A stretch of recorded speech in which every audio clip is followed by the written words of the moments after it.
Hello दोस्तों, जैसा कि हम सभी जानते हैं कि कहानियाँ हमेशा से बच्चों के लिए ज्ञान और मनोरंजन का स्रोत रही हैं। बचपन में सुनी इन कहानियों में बच्चे अपने जीवन के पहले दोस्त बनाते हैं जो उनके मन मस्तिष्क पर अहम छाप छोड़ जाते हैं। इनमें परियां हमेशा से बच्चों की सबसे प्रिय मित्र रही हैं और परी कथाओं की कहानियाँ सबसे पसंदीदा कहानियों में से एक है।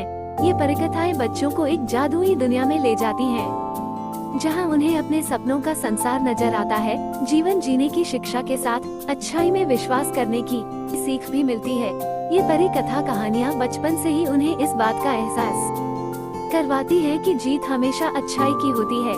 इसलिए कहानियों की श्रेणी में हमने शामिल की है परी कथाएं हिंदी में, जहां बच्चों को सुनाने के लिए आपको हर रात एक नई कहानी मिलेगी। ये बच्चों की कल्पना को विकसित करेगी और उन्हें ऐसी दुनिया की सैर कराएंगी जहां जाने का मन हर किसी का होता है, सिर्फ बच्चे ही क्यों। आप भी इन कहानियों के जरिए सपनों के शहर के यादगार सफर पर हमारे साथ चलें। तो चलिए शुरू करते हैं आज की कहानी। किसी जमाने में विक्रमगढ़ नाम का एक राज्य हुआ करता था। उस राज्य के राजा की दो रानियां थीं। बड़ी रानी का रूप सामान्य था, लेकिन छोटी रानी काफी सुंदर थी। इस वजह से राजा छोटी रानी को अधिक प्रेम करता था और वो छोटी रानी की हर बात भी माना करता था। एक दिन छोटी रानी ने राजा से बड़ी रानी की शिकायत कर दी। राजा बड़ी रानी से नाराज हो गए, जिससे दुखी होकर बड़ी रानी महल छोड़कर जंगल की तरफ जाने लगी। रास्ते में एक नदी पड़ी, जिसके किनारे पर एक अनार का पेड़ था। बड़ी रानी उसी पेड़ के नीचे बैठ गई और रोने लगी। उसकी रोने की आवाज सुनकर वहाँ पर एक नन्ही परी आई। उस नन्ही परी ने रानी से उसके रोने की वजह पूछी। रानी ने रोते हुए उसे अपनी सारी बात बता दी। बड़ी रानी की बात सुनकर नन्ही परी ने कहा, इस नदी में 3 डुबकी लगाकर स्नान करो, फिर इस अनार के पेड़ से एक अनार तोड़ लो। ऐसा करने से तुम भी रूपवान हो जाओगी, लेकिन मैंने जितना बताया है सिर्फ उतना ही करना, न इससे ज्यादा करना और न ही कम करना। ऐसा कहकर नन्ही परी वहाँ से गायब से हो गई। इसके बाद बड़ी रानी ने परी की बात मानते हुए वैसा ही किया। रानी ने जैसे ही नदी में पहली डुबकी लगाई तो उसके शरीर का रंग साफ हो गया।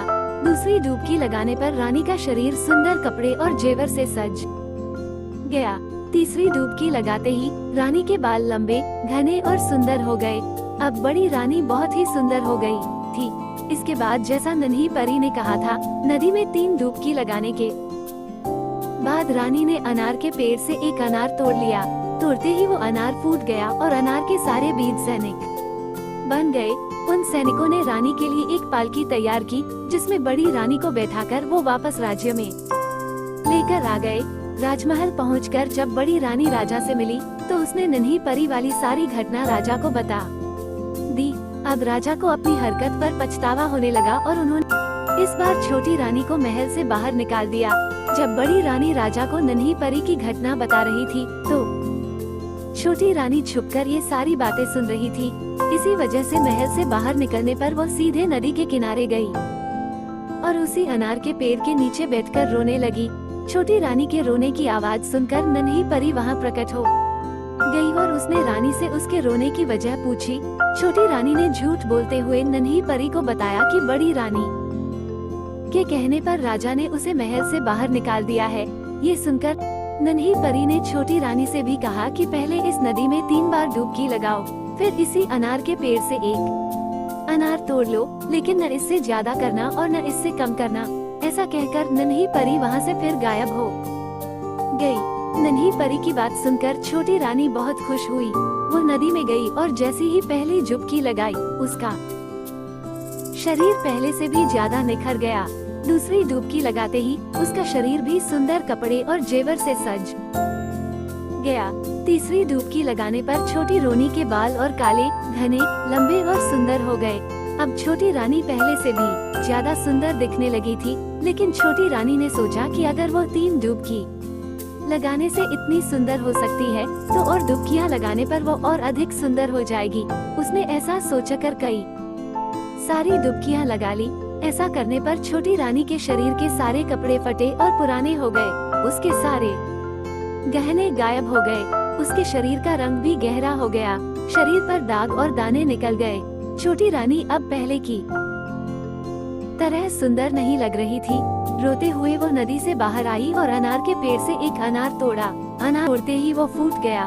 उससे एक सांप निकला और वो रानी को खा गया। नन्ही परी और छोटी रानी की कहानी हमें सीख देती है कि दूसरे लोगों के लिए कभी बुरा नहीं सोचना चाहिए और ज्यादा लालच भी नहीं करना चाहिए। धन्यवाद। कहानी अच्छी लगे तो लाइक और चैनल को सब्सक्राइब जरूर करें।